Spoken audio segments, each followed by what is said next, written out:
हाय दोस्तों, या सही हो गया। एंड मैंने ये वीडियो इसलिए बनाया है सिर्फ आप लोगों को एक्सप्लेन करने के लिए कि एग्जैक्टली हुआ क्या है जापान और यूएस में। एग्जैक्टली हुआ क्या है हम सब लोग जानते हैं कि जापान जो बैंक ऑफ जापान है उसने इंटरेस्ट रेट्स बढ़ाया है। तो बढ़ाने से प्रॉब्लम ये हुआ है कि there is something called as carry trade. ठीक है, कैरी ट्रेड में क्या होता है कि जो इन्वेस्टर्स होते हैं बड़े बड़े इंटरनेशनल लेवल के इन्वेस्टर्स होते हैं, जो इंटरनेशनल लेवल के जो इन्वेस्टर्स हैं, जो कंपनी हो सकती है, बड़े इंडिविजुअल हो सकते हैं, वो लोग क्या करते हैं कि जापानीज येन में बोरो करते हैं। ठीक है, येन में बोरो करते हैं क्योंकि येन उतने अप्रिशिएट नहीं करता है, स्टेबल करेंसी है। वहाँ जापान में इंटरेस्ट रेट भी बहुत कम है, बहुत मतलब बहुत कम है, यूएस से भी कम है। ठीक है, तो वो जापानीज येन में बोरो करते हैं और बाकी करेंसीज में इन्वेस्ट करते हैं। बाकी करेंसी मतलब डॉलर में इन्वेस्ट करते हैं, बाकी फॉरेन मार्केट्स में इन्वेस्ट करते हैं। और ये फिगर बहुत बड़ा है, it is in trillions of dollars, trillions of dollars में है। तो जब जो भी हुआ क्या है कि ये इंटरेस्ट रेट बढ़ाने की वजह से पिछले 15 दिनों में जापानीज येन 10% अप्रिशिएट हुआ। तो लोग क्या करते हैं, जहाँ इन्वेस्टमेंट्स किया उसको बेच देते हैं क्योंकि करेंसी का वैल्यू बढ़ रहा है जापानीज का। तो इसलिए फॉरेन कंट्री में बेचना पड़ रहा है बाकी मार्केट्स में इन्वेस्टर्स को। और इसको ट्रिगर किसने किया है? और एक फिगर है यूएस का अभी सेंटिमेंट बहुत बैड है क्योंकि उनका अनएम्प्लॉयमेंट रेट बढ़ चुका है। ठीक है, जॉबलेस डेटा उनका बहुत खराब आया है, मैन्युफैक्चरिंग इंडेक्स खराब आया है। तो नेगेटिव सेंटिमेंट्स भी हैं यूएस मार्केट्स में। तो ये सेकंड ट्रिगर हो गया मार्केट्स को बेचने के लिए।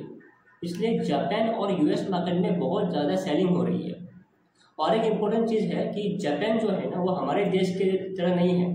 मतलब हमारे जो कंपनी नेस्ले है या यूनिलीवर है, उनको मतलब वो जो प्रोडक्ट बेचते हैं उसको कंज्यूम करने के लिए हम हैं यहाँ पे। हमारे देश में बहुत पॉपुलेशन है, बाहर एक्सपोर्ट करने की ज़रूरत नहीं है। लेकिन जापान में ऐसा सिचुएशन नहीं है। जापान में क्या है कि देश बहुत छोटा है और उनका मैन्युफैक्चरिंग बहुत है। हम भी यहाँ पे जापान से इंपोर्ट करते हैं, कार्स इंपोर्ट करते हैं। ठीक है, ऑल ओवर द वर्ल्ड उनका एक्सपोर्ट है। तो उनकी कंपनीज जो है वो फॉरेन मार्केट पे डिपेंड है। हमारे इंडिया की कंपनी फॉरेन मार्केट पे उतनी डिपेंड नहीं है क्योंकि हम हैं देश में बहुत सारे लोग कंज्यूम करने के लिए। वो देश छोटा है, तो इसकी वजह से येन का जो एप्रिसिएशन हुआ है करेंसी में, इंटरेस्ट जो बढ़ गए हैं, ये उनके जो कंपनीज है जापान की उस पर भी इफेक्ट कर रहा है क्योंकि वो फॉरेन मार्केट पे डिपेंड है। तो हुआ क्या है कि इसकी वजह से हमारा मार्केट में नीचे आया, लेकिन हमारा मार्केट में एक प्लस पॉइंट है।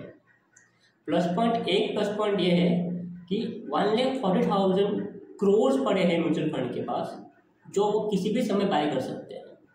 जो हर महीने लोग जो SIP करते हैं ना, 40,000 करोड़ हर महीने आता है। तो म्यूचुअल फंड्स के पास बहुत पैसा है बाय करने के लिए। और हमारे मार्केट में सेलिंग कौन कर रहा है? FIS। वो तो पिछले 4-5 सालों से बेच रहा है। ऐसा नहीं है कि FIS के पास बहुत सारा होल्डिंग पड़ा है। They don't have nothing lot to sell. वो तो एवरी मंथ सेल कर रहा है।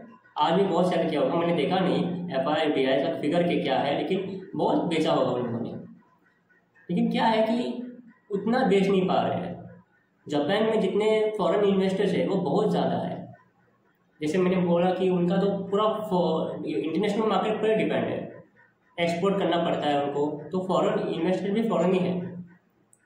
यूएस में भी वही हाल है, लेकिन इंडिया में ऐसा नहीं है। इंडिया की स्ट्रेंथ हमारी पॉपुलेशन है, कंजम्पशन कभी ख़त्म नहीं होगा हमारे देश में, कंजम तो करना पड़ेगा। तो हमारे मार्केट अगर देखा जाए तो सबसे पहले वर्ल्ड में सबसे पहले स्टेबल हमारा मार्केट होगा, मुझे ऐसा लगता है। ठीक है, तो एक अच्छी अपॉर्चुनिटी लग रही है मुझे इन्वेस्ट करने के लिए इंडियन मार्केट्स में।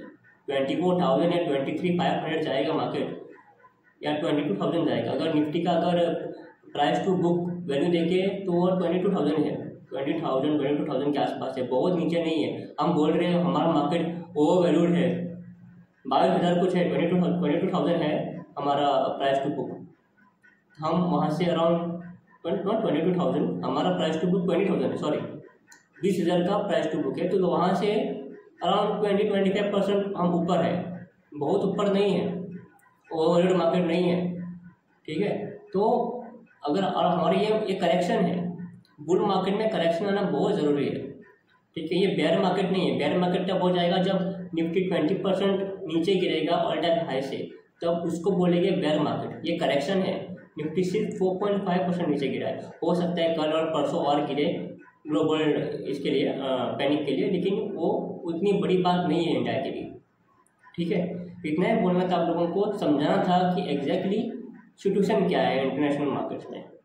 अपना हमारा क्या, हम बैठ के देखेंगे कि जापानीज मार्केट कैसे गिरता है, यूएस मार्केट कैसे गिरता है, ठीक है। और कुछ अगर और कुछ अपडेट है तो मैं आप लोगों को ज़रूर बताऊंगा, ठीक है। नमस्कार।